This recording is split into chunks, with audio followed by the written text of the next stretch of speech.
Well, I was born and raised in Coral Gables. I was born at Doctors Hospital.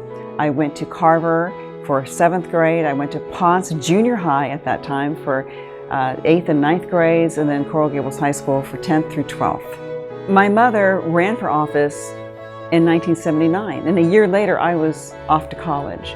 But I can tell you that growing up, she was always involved somehow in the city. She was the first elected female mayor, and the only female to serve as mayor in the city for the city's 100 years.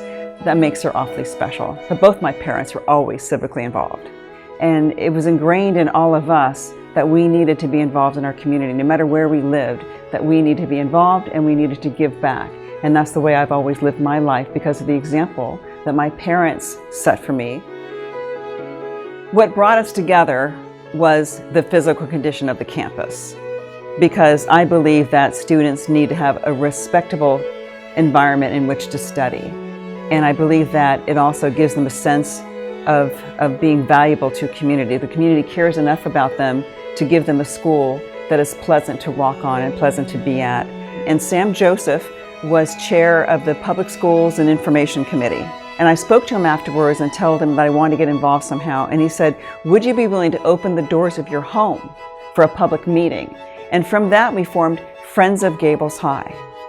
You mentioned Jeanette Selesnick. She was there from the very first meeting. In fact, she named it Friends of Gables High. And she donated money. She's one of our first donors. So she was always very heavily involved. And those are the people we want. Those are the people who are going to help us move forward, always moving forward. One thing that we have done is resurrect the Hall of Fame.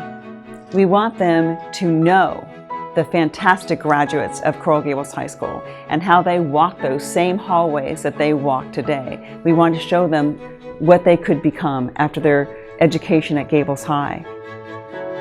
If you have a good idea and the timing is right, the right people will step forward. And that's what happened with Friends of Gables High. We had quality people off the top who volunteered to be on our board. I'm so proud of what I see in the interior of that school now, and I can't wait till the exterior looks as pretty as the interior, and you will see. And that'll be a point of pride for me, just to be able to see that kind of accomplishment, to know that I was part of something that enhanced the community. That really means the world to me.